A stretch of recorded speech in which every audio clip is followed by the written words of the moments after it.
Welcome everyone to this week's Colorscope. My name's Elizabeth Harper. My website is sealedwithlove.com, and this week I have a very special guest, Shelly Dressel. Hi Shelly.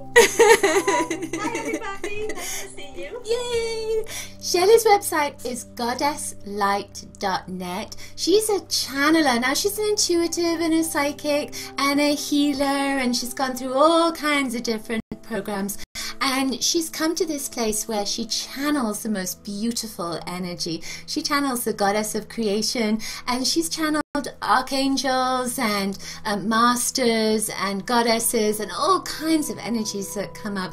Do take a look at her website. She has podcasts and you can read the transcripts, and it really is the most beautiful light and energy. Now, where are you based? You're based in the Midwest, aren't you? Actually, I'm in Atlanta. In Atlanta? Oh my goodness! I was thinking you were over there. You're down there. Oh, sweet. Oh my goodness. That's lovely. You know, just as we're talking, one of my cats has come in.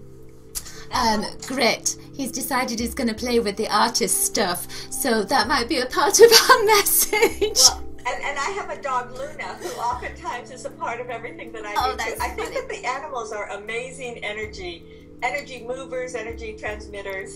They're fun. That's right. They're coming in to help us and work with us. All right then. So Shelly and I decided this morning when I was just looking at my crystals, it's like, you know how it is, sometimes you look at something and that's part of your intuition. And I found these 3 crystals, these 3 colors, and these are the colors we're going to use. And if you notice, that's what Shelly has with her as well. So this is lavender.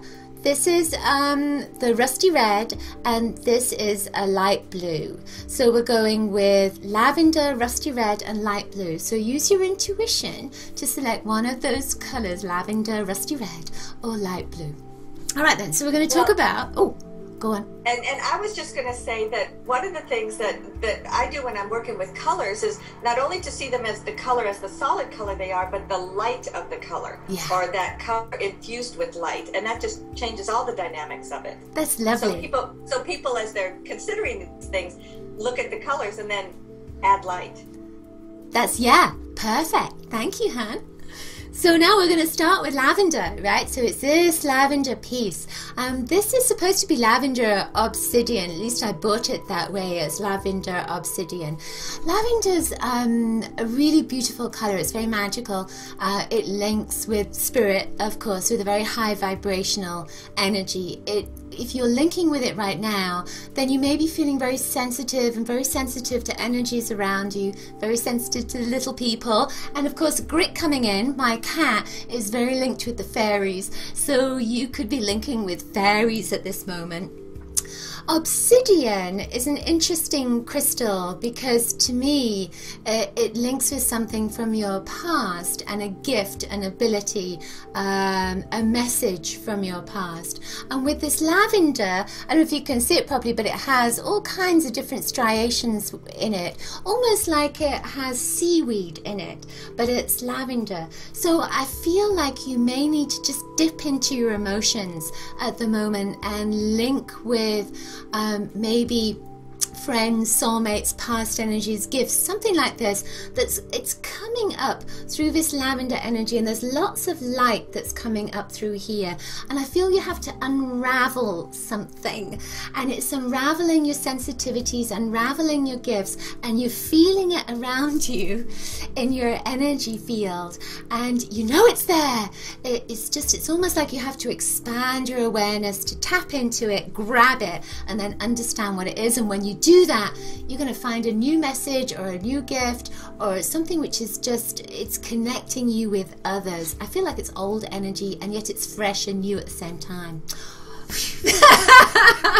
What a wonderful message, and I so agree with everything that you've said, because that is the essence of lavender, and you're seeing it as lavender and I'm seeing it as violet. And so when you think of your upper energy bodies, you're oftentimes thinking of violet, and a lot of people have talked about, like, Saint Germain and the violet flame of Saint Germain that is about transformation. Did I say, yeah, violet? I thought I said violet for a minute, but violet. but so when you think of transformation, and when you think of violet, and when you think of lavender, and you think of these colors, the energy behind them is always very warm, loving, and soothing, as you said, but it's also an opportunity to really take things to the next level. So where are you in your life? Where are you, whether it's your spiritual life or just a relationship or your work or whatever it is, how can you go to the next level? And what does that look like to you? Because it's different for everybody.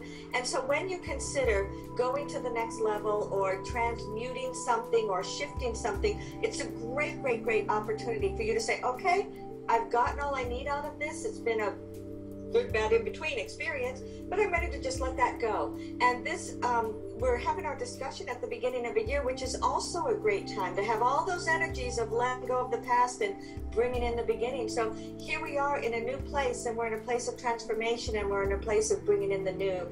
And so to me, when I think of lavender or violet or any of those colors, it's about bringing in what's new, bringing in a higher vibration, stepping into a new opportunity, a new potential, and then just see where that takes you, because it's going to be good.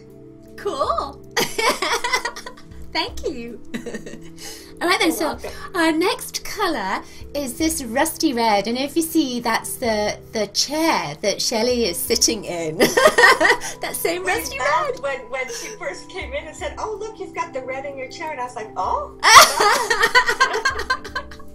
It's great how this works, isn't it? Well, now, this is a stone from Sedona. I picked it up a year or two ago when I went there last year or the year before, I don't remember. And you know, I could really feel the energy of the vortexes. And what I hadn't realized is that some of the vortexes go counterclockwise, some of the vortexes go clockwise. It depends on what you're working on. Well, rusty energy, rusty red, to me links with the blood and with blood relationships and blood energies. And you might find at this moment that you might find either that you're really energized or you're really not energized and your energy's down. And I feel like it's connecting to your blood. So either you're doing something right and you've got lots of energy, or it's not that you're doing something wrong, it's just that you need more red in your diet, you need more iron in your diet. It's kind of interesting, very practical, to give you energy, because I feel like you need to start swirling and moving. There's a lot of movement for you and you might be feeling tired, you need a bit more red.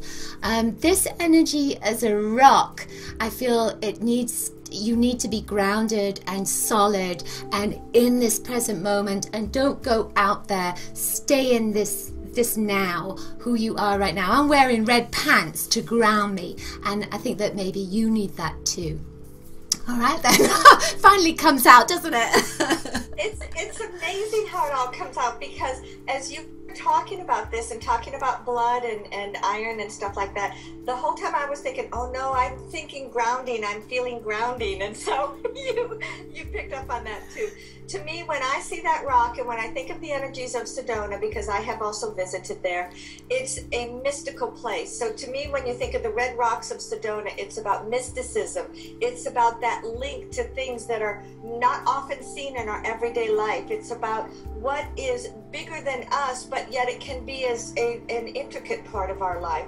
So thinking of this, thinking of the mysticism, thinking of the red rocks, thinking of grounding, it's about really giving yourself the opportunity to delve into something that's mystical, delve into something that may seem a little bit like far-fetched or outside of your norm, because I think we can be so practical in our everyday lives, and we're getting up, we're going to work, we're taking care of the kids, we're doing all these specific things all day long, and we forget to be magical, we forget to be mystical. And look at your crown, how perfect is that?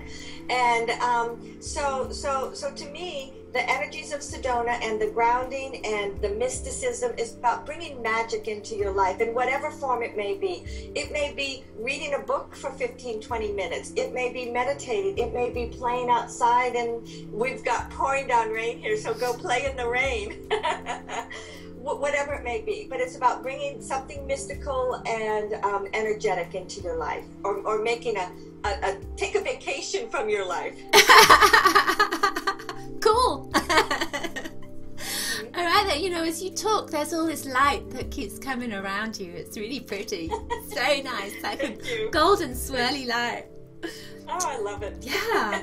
So now our final color is it's Celestite. So this is a light blue, and Shelly was showing me her Celestite as well. I've got Celestite all over the place. Just love it. Yeah, it's just so beautiful, and it comes in different blues, and it's a link to the angels. It links you to the angels. Now this light blue color, when I was younger, I used to go and watch these speakers that would stand on a soapbox, and they'd spout off about all kinds of things, and they would have this light blue funnel that would be on the top of their heads, and I thought, oh, wow, they're really connecting to spirit.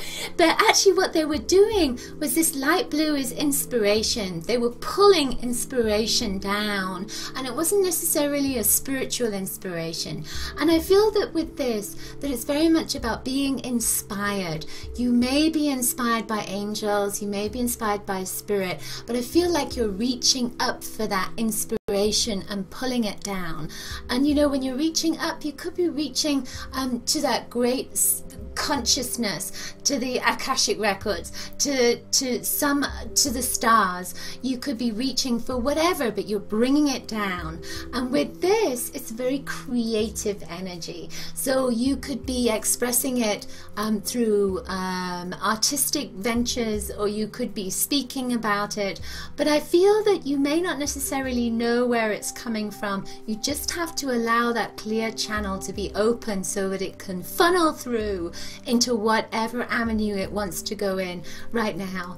And part of that, I'm just being told, part of that may be reconnecting with someone that you haven't spoken to in a while. Oh my goodness, I feel like tears are coming through, and it could be, you know, that you haven't spoken to them for about 6 months and they're very close. So it's time for you to just open the airways up and make that connection again. All right then. Wow, that was definitely a specific message that the energy around you was so beautiful as you spoke of it. And I'm going to take that and kind of stay in that same vein, because to me, the Celestite, like I said, I was showing you mine too. I don't know how you did that, but anyway, I actually had a very funny story about how I got this, and to me I was definitely drawn to it, and so much so that I drove 3 hours to find it. Oh my goodness. So maybe that's what this is about, is when you think of Celestite, or when you think of the gemstones, or when you think of the gems of wisdom that you have in your life, sometimes you might have to go on a bit of a path, you might have to go on a bit of a journey to find that information that you are looking for. So remember to be open, remember to recognize that it may not always be right in front of you, but it may also sometimes be there. And so remember to look, sometimes with your inner eyes, sometimes with your outer eyes. It's important to listen to your intuition. If your intuition is telling you to go home a different way, then follow that other way. If your intuition is saying, you know, talk to that person that's standing over there, maybe there's something they have for you, or perhaps even more you have for them. So listen to your intuition, allow it to help you shape your days, and allow it to really, really become a part of you, the individual that you are. And what you will find is that doors are going to open in ways that you don't even imagine. Everybody is intuitive. Everybody has that link to their divinity and to their higher self. And as you were talking about that knowledge, that upper knowledge like that, to me, your higher self is your link to your divinity. And that's that place that is always there. It's always in love and support of you, so you can get amazing information. And then blue, being the throat center, is about speaking, about communication, and who do you need to communicate with in your life, and who would it, how would it benefit you? That's the word, how would it benefit you to begin to maybe speak up about things that you have been just taking in for a long time. And now's the time to speak out, now's the time to make a change, and now's the time to allow yourself to be mystical, to be in that awareness, and then see what comes for you. Ooh, okay. Cool. That's great. That's fabulous. Thank you so much, Shelly. That was just wonderful. Now, do take a look at Shelly's website, goddesslight.net. And she's got plans for all kinds of other things coming up, like a blog and, numerous different things. But do take a look at her podcasts because they really are very special. Now, would you like to share a message with people for, just to complete? Sure. My message to everyone is that every day is a gift. Every day is a new beginning. Allow yourself to let your focus be in the now moment. And yes, you're aware of your past. Yes, you're aware of what you want in the future. But you are living right now. You are living in this moment. So let that be the beginning of every day and embrace it as if it's a joy and a gift to you. Oh, that's Thank you so much for having me with you today. I loved it. Wonderful. Thank you, Puppet. And of course, again, take a look at Shelly's website, goddesslight.net. And thank you for being here. And thank you, everyone, for watching. And do join us next week on the Colorscope. So until then, coloricious blessings to everyone. Bye. Bye. Have a great day.